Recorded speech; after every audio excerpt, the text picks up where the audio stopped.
I never had any issue publishing it. Like people are like, oh, I've been sitting on this for 3 months and I don't dare to hit publish. They never read their own reviews. I've been lucky. I haven't gotten real negative ones. But I'm like, why wouldn't you read it? Because at that point, you need to be able to take criticism to get better.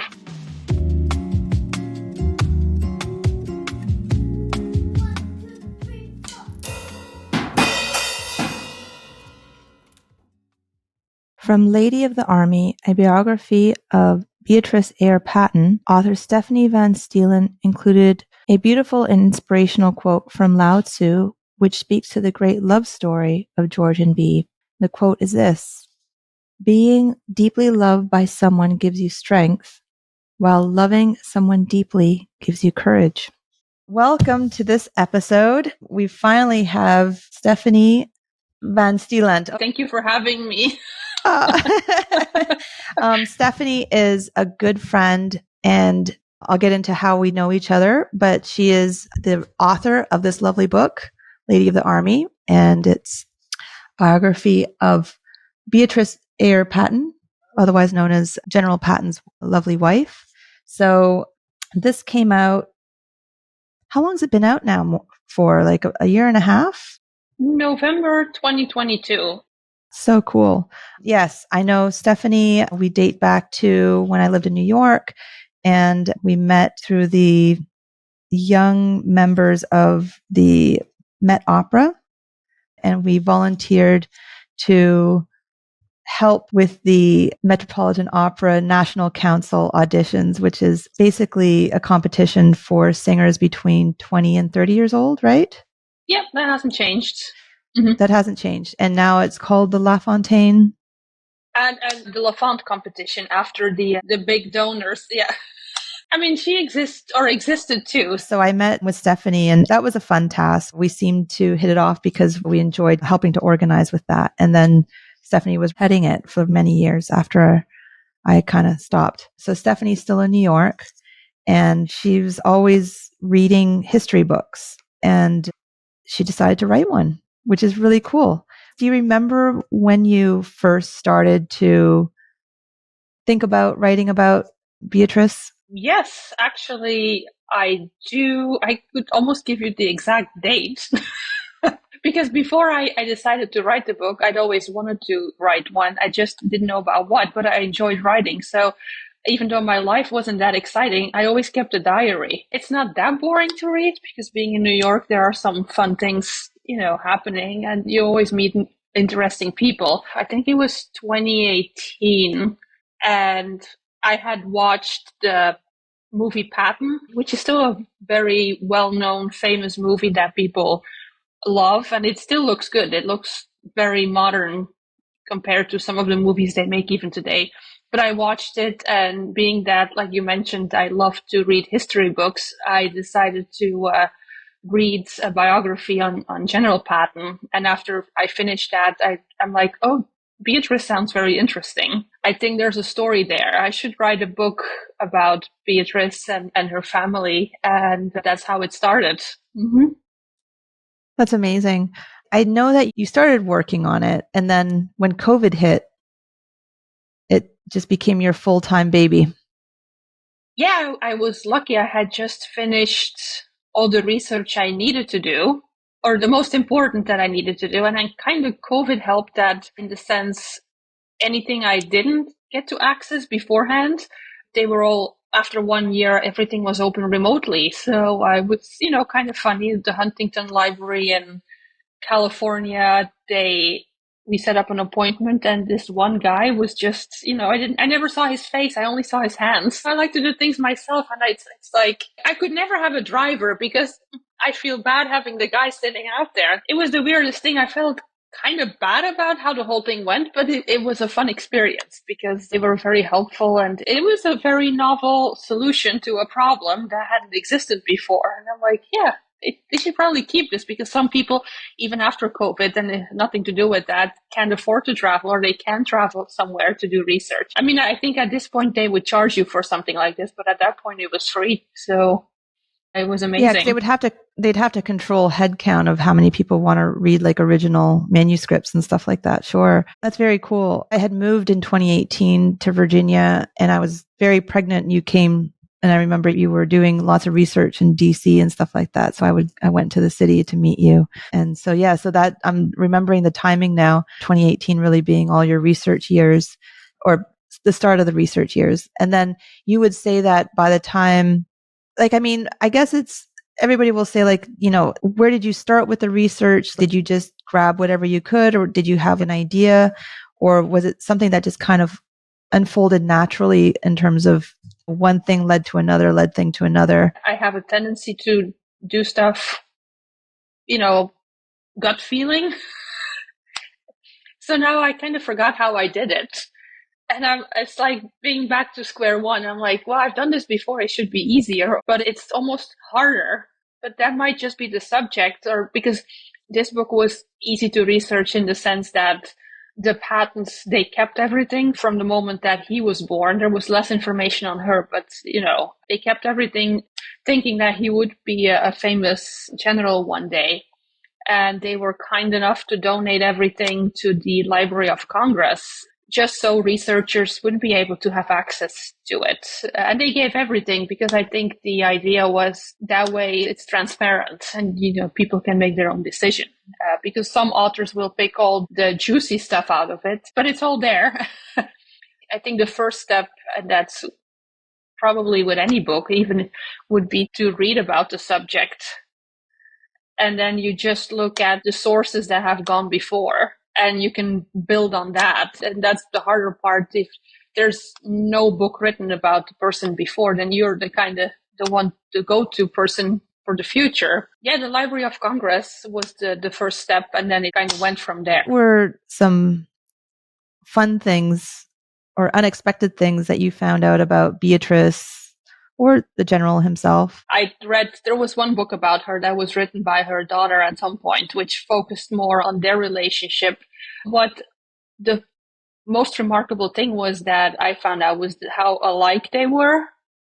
I mean, he could be a difficult person, but getting to know him more personally, I realized that he was actually very kind and caring. I mean, he was tall, she was short.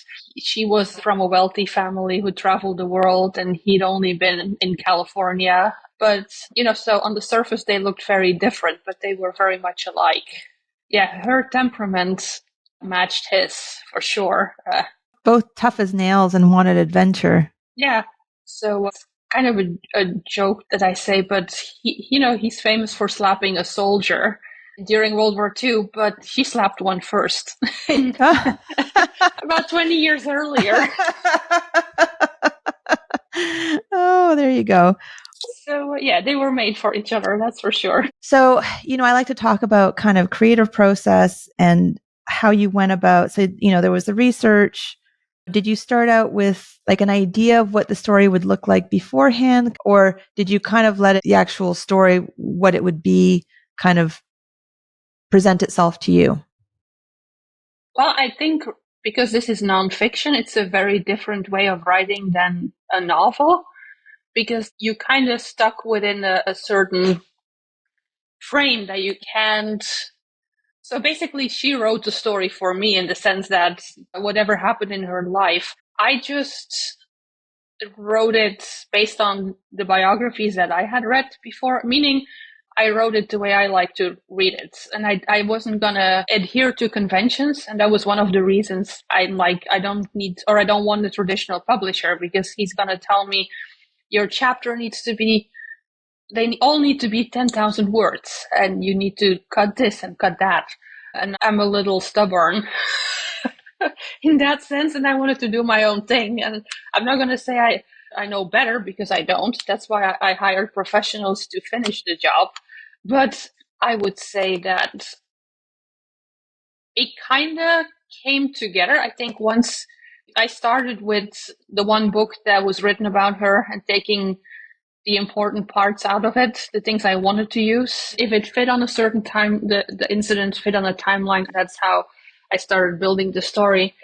And then if I found information, I had all these folders, personality, anger issues, things like that. And then you start finding spots to fill them in because you don't necessarily have to have it all chronologically. So at some point it just clicks. You realize, oh, I found this piece of information there and that confirms this. And so that's how I got started.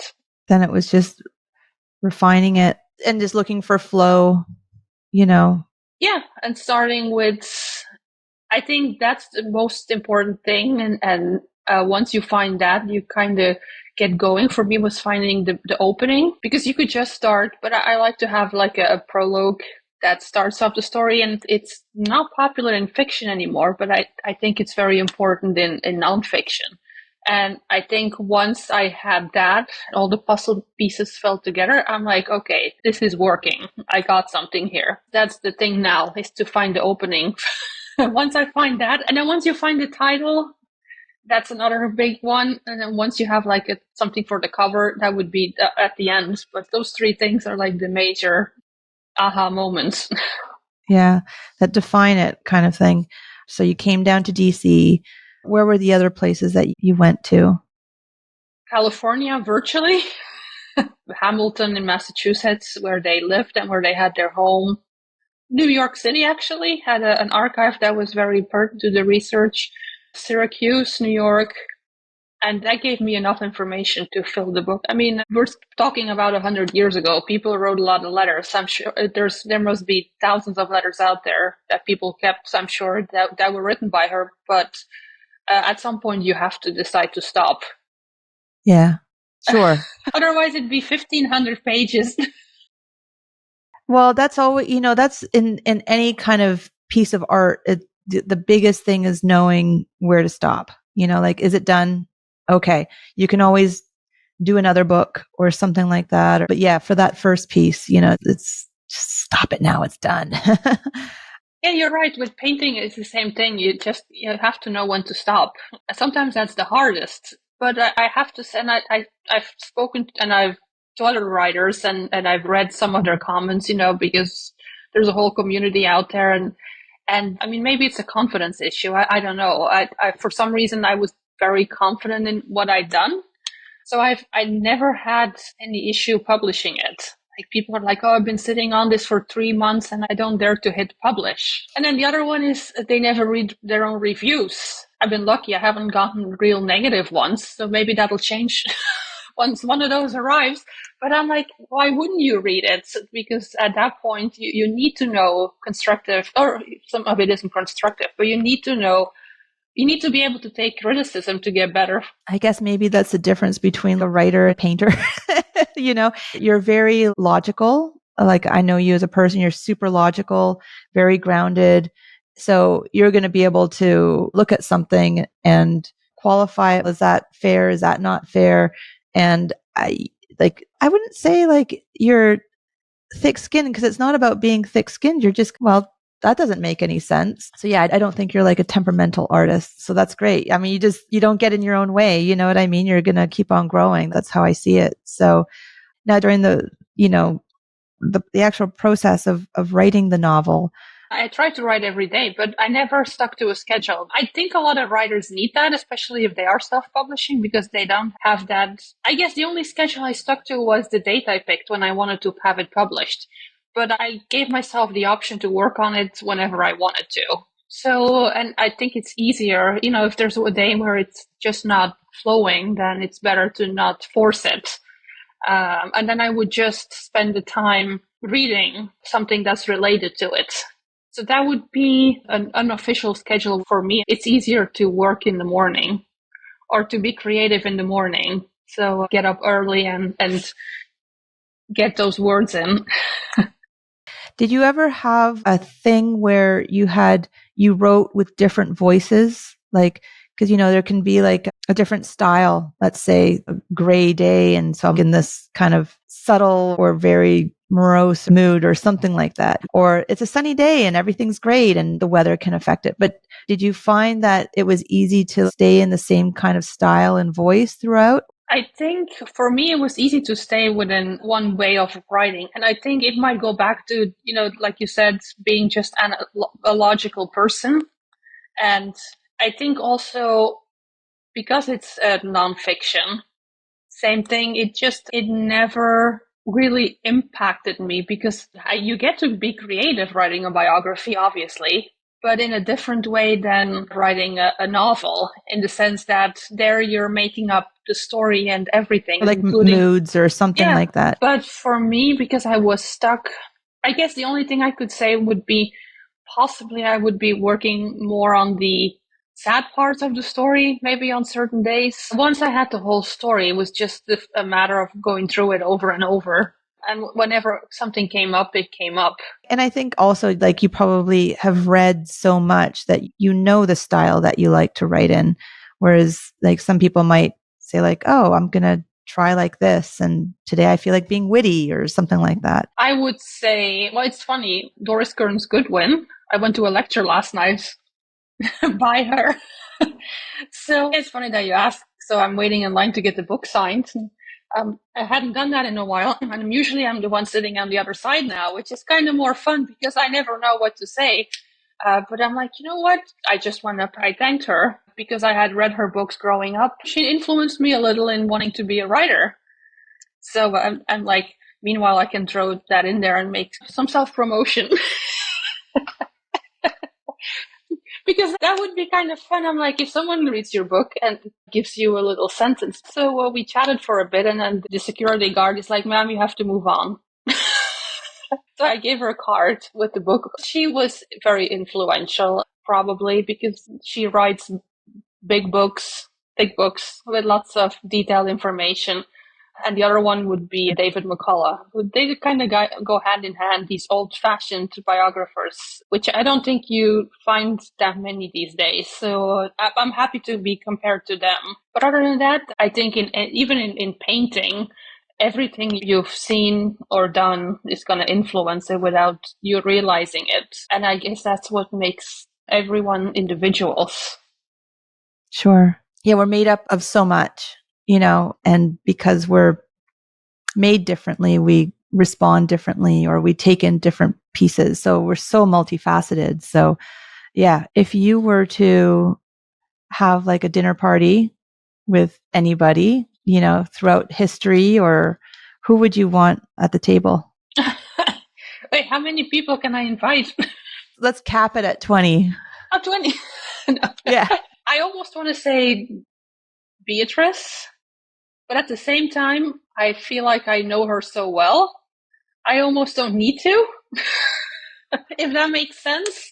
Definitely General Patton and Beatrice, just to confirm that I got it right. But I think for me, if I could just have one person, it would be Franklin Roosevelt, I think. But there's so many interesting people, even ones that aren't known. And that's what I liked about writing in general. This one, and I'm sure the next one will be the same, is that it's not just Beatrice, it's everybody she knew and all these names that I had never heard of. But no, I would say Franklin Roosevelt would probably be at the top of my list. Well, I mean, you could always say Eleanor too, right? So Yeah, if you want a right. woman in there. Now, what about from the art world?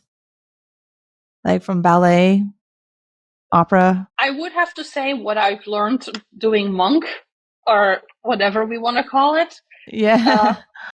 It kind of grounded me in the sense that I'm not starstruck, in the sense that I learned that these are all just people. And as my dad likes to say, they go to the bathroom the same way we do. So I'm never really impressed specifically by that. But if I would have to pick from the opera world, it would have to be Maria Callas. And then, well, for the ballet, I forgot about Margot Fonteyn. Yeah.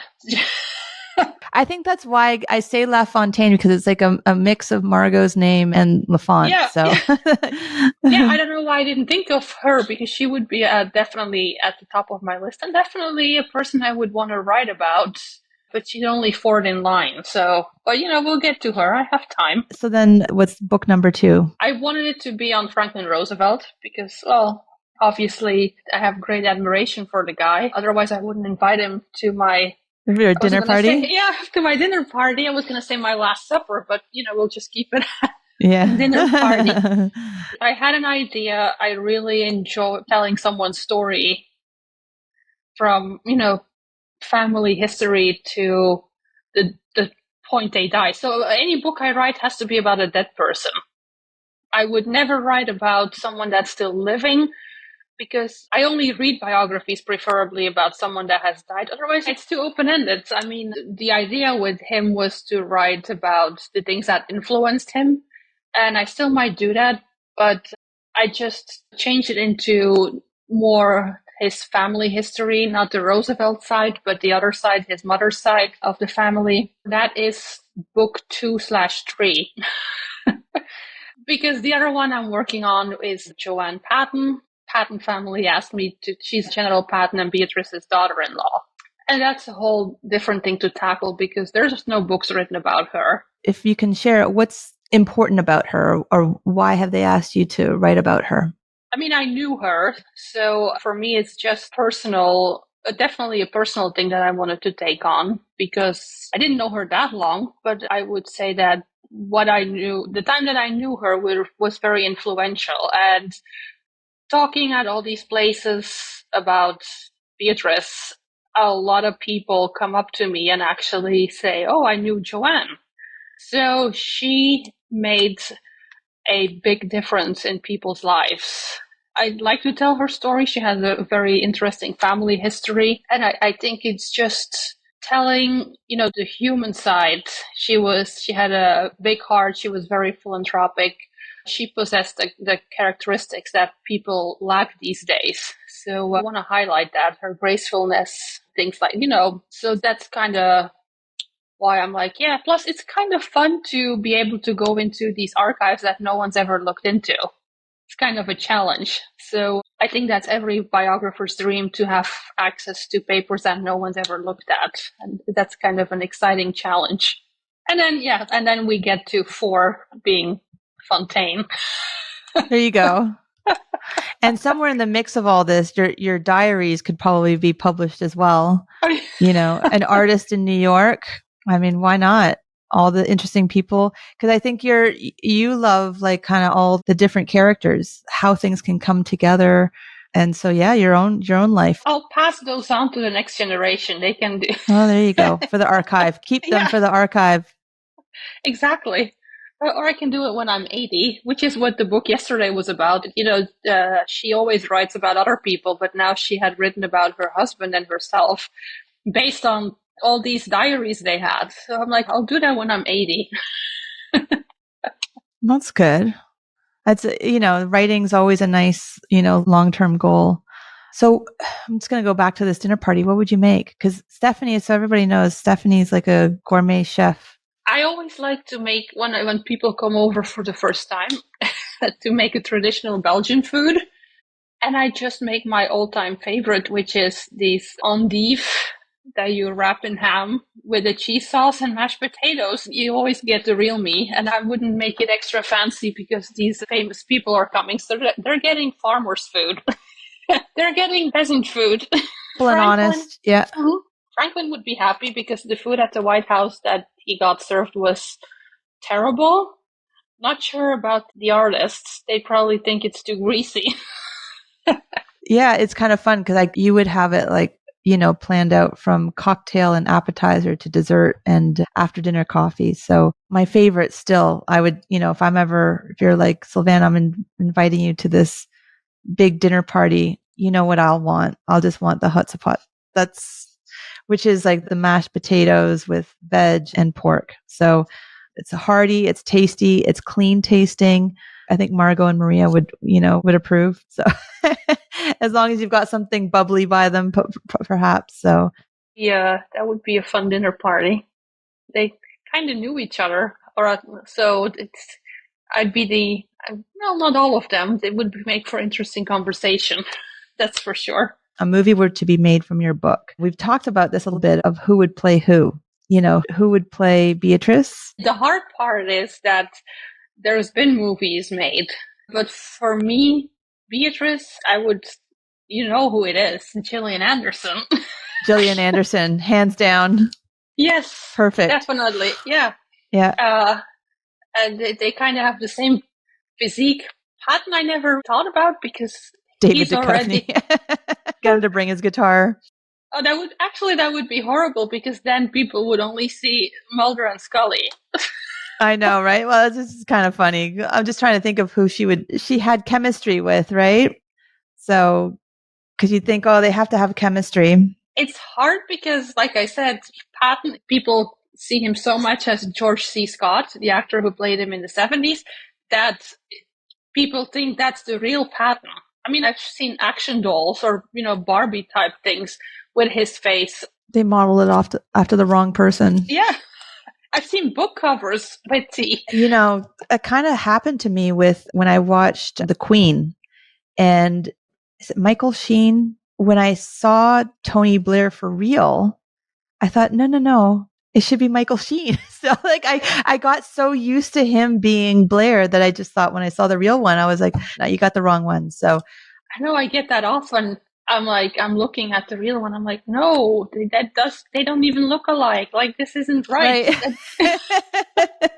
Of course, that wouldn't work if you get Gillian Anderson, but I always like biopics where the actors aren't famous.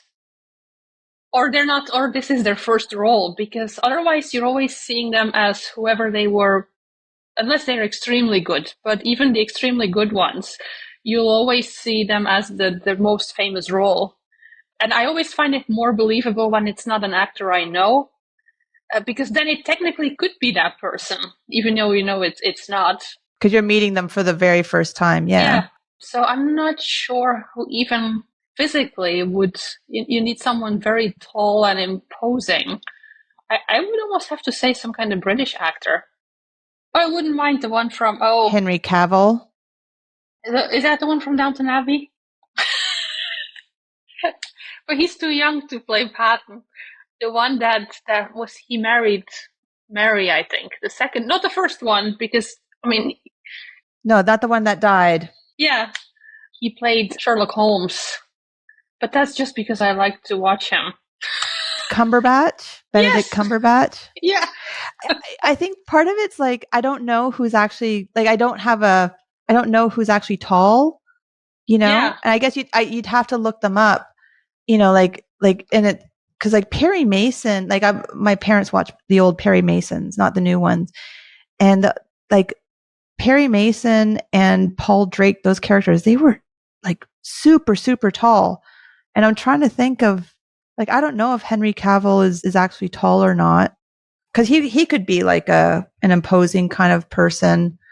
And then there's a guy with a German last name, Fassbender. Is he tall? I'm just trying to think of somebody who could be like a good general. Yeah, because I forgot about him, but ideally is my favorite actor would be Kenneth Branagh. The thing is, I think he's so good. He also played Franklin Roosevelt in a movie, and he was convincing. And Roosevelt was a tall, imposing guy. Of course, well, I guess most of the time he was sitting in a wheelchair. But even then, you could still have that imposing presence. No, you still have to have, the bulk, Yeah. So, and he was convincing us as Roosevelt, so he might be able to pull it off, There we go. We found our cast. He is played by Matthew Good. Is that him? Yep, that's him. Mm-hmm. Okay. So Matthew Good played in another movie where it was like a Agatha Christie kind of mystery.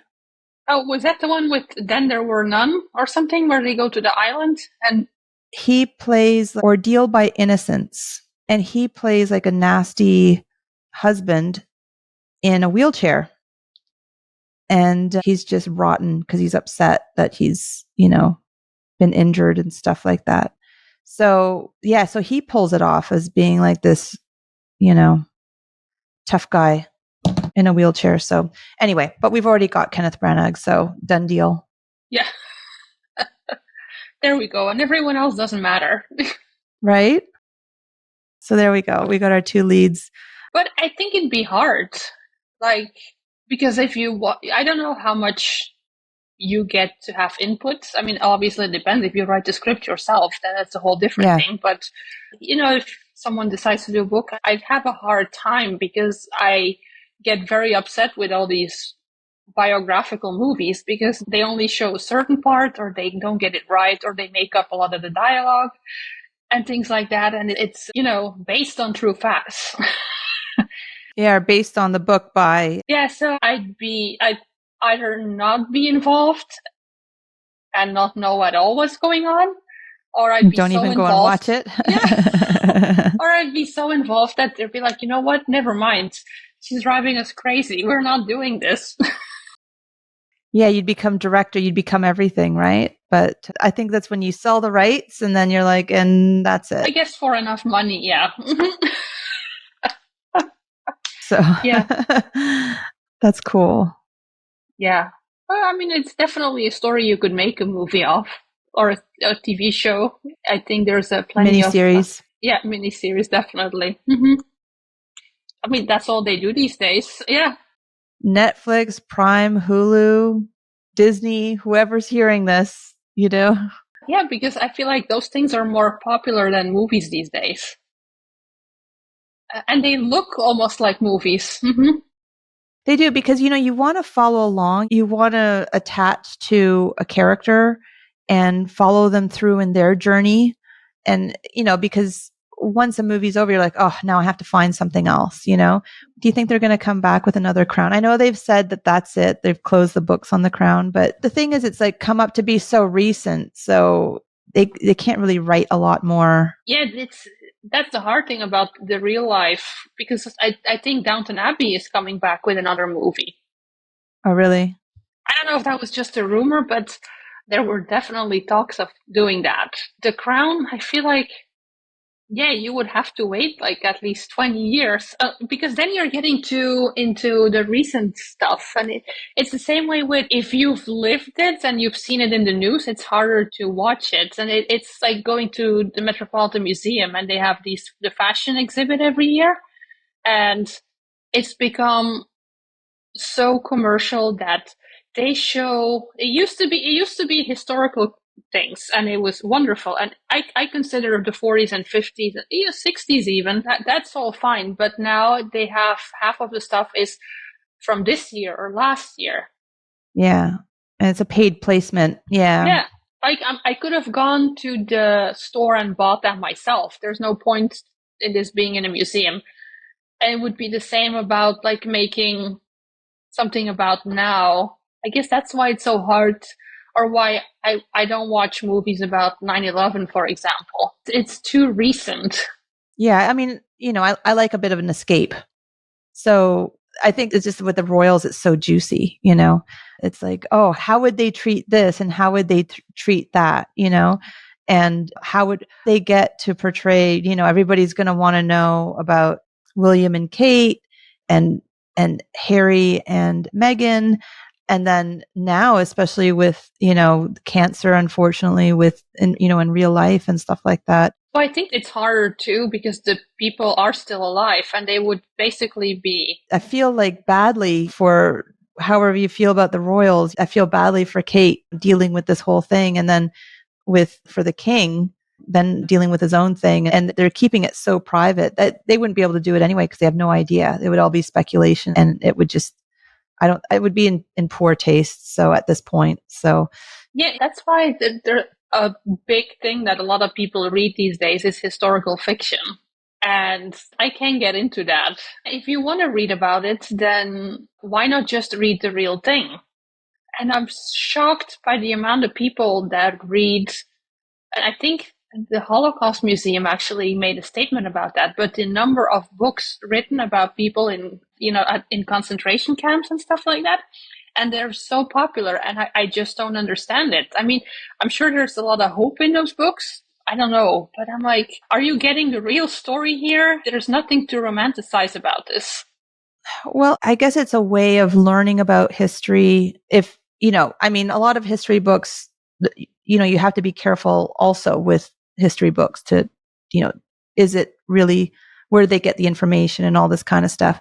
But like I used to read, I used to love all those kinds of movies where they were like really like medieval kind of royalty and like the love stories and stuff like that. And then I stumbled upon like a historical, because I was doing some research for this manuscript that was written in, 1800s. And I stumbled across these books that were written in that time period, and they made reference to, historical people and historical events. And I thought, oh, this is really, I was going to say novel, this is really kind of interesting, because now you've got, two worlds colliding, so I can appreciate it and stuff like that. But with tough things like that, with like Holocaust and stuff like that's, I wouldn't touch it myself, And World War II in general, there's so many books written about that, both fiction and nonfiction. But I'm like, there's a lot of good nonfiction ones out there. I wish people would be more into that. But they're shorter books. If once you start going into the nonfiction, you were talking about big. I like big books. That's why I like biography.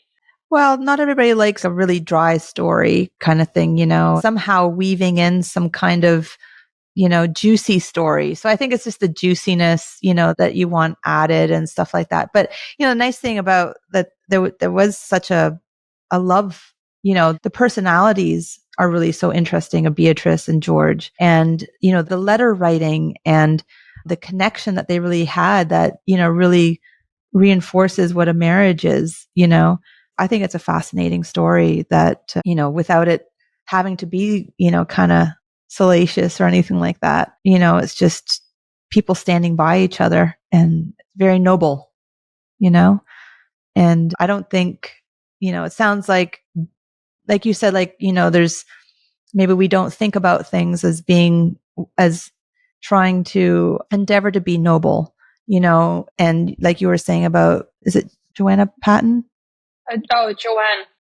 Joanne Patton, that she's got these kind of more old fashioned goals and habits and way of being, that if we could all kind of just be a little bit, think about things in the same way, where we're putting other people's concerns, and it's not just about self gratification and all this kind of stuff, that we're just pursuing our desires constantly. It's like, well, these people are pursuing other things, and for the sake of humanity and all this kind of stuff. So yeah. Anyway, I'm just trying to think of if you came up with a story that was set in the time of the Pattons, Historical fiction one. Yeah, historical fiction one, about something to do with like the horse keepers or something like that, what went on, like a Downton Abbey or a upstairs, downstairs kind of story or something like that. Yeah, that's going to be book number 5. There you go. Once you get the hang of it and you're like, hey, this is actually kind of fun. No, I'm just joking. Well, we're looking forward to learning more about your second/third books. Yeah. Are you going to be writing them simultaneously? Well, I had started on the Roosevelt one right after I finished the other one. But then this one came up, and it felt more immediate because she'd recently passed.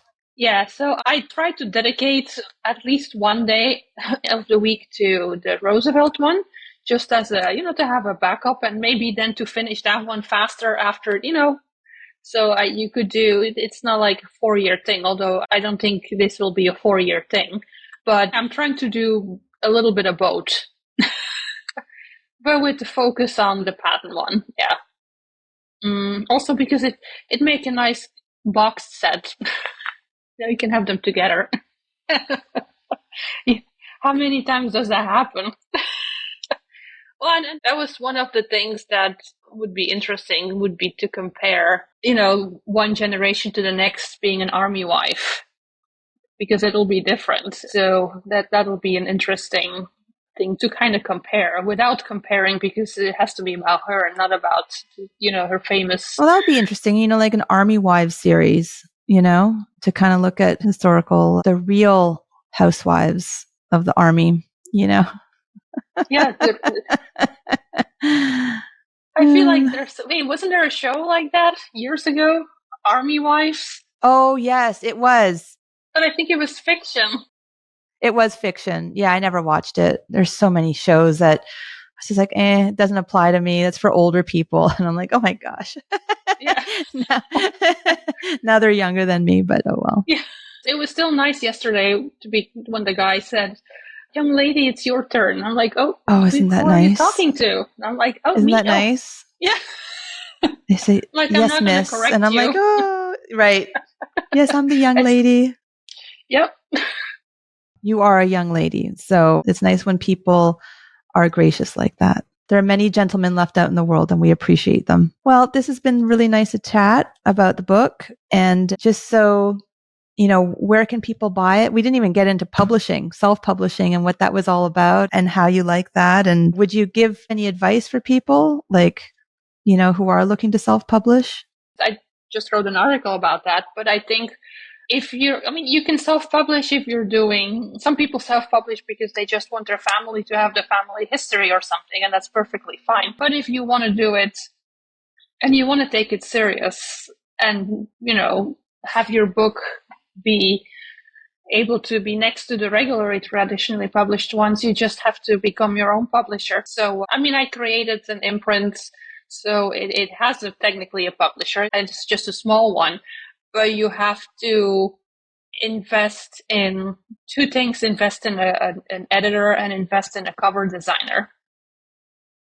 So invest in the two things that a traditional publisher would do for you. And I think that's the biggest mistake is people, and a lot of times it's because they don't have the money to do it.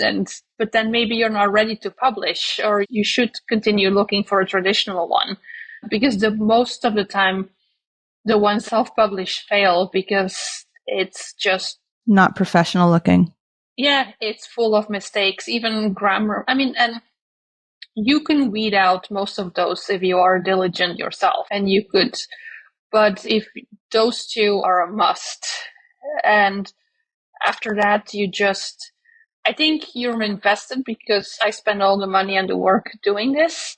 So I still market it daily in some way.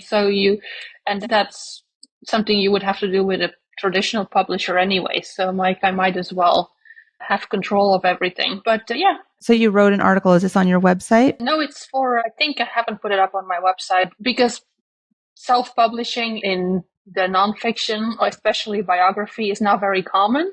So I wanted to change that. So there's an organization called Biographers International, and it's a great group. I'm like, can I do an article on this? And they said, sure, because they'd never really had anyone do that. And it got some good feedback, like people were surprised. Now, where would be something like you've got a website for the book, you've got just so that, audience can look you up and follow you? What's your Instagram handle and your website? It's all Lady of the Army. So, or ladyofthearmy.com, and then Facebook and Instagram are at Lady of the Army. So no one's had taken that. So I'm like, it's mine. That's amazing. I had to look and finally I found something. I was like, nobody's taken sit down and have a tea. So I have to thank General Patton for that because he came up with the name. That's what he called her? Only in one letter. And I read thousands, and it was just going to be Mrs. Patton or something. And I was looking for it. And just once, those three words, they jumped out at me. And I'm like, that's it. And I'm like, Isn't that okay. amazing? Yeah. So I have to thank him for that. What a lovely process it is to have put this together and for it to be so well received so far. A huge congratulations, and see where it goes. And then, future books. So it's really awesome. Oh, my Stephanie's growing up so fast. Well, I'm gonna leave the nest soon. Oh, well, enjoy your day in beautiful New York. Say hello to everyone for me there. And thank you. And thanks this was again. Fun. Yeah, it was fun. We'll do it again. We'll do follow-ups. Yes. Okay. Awesome.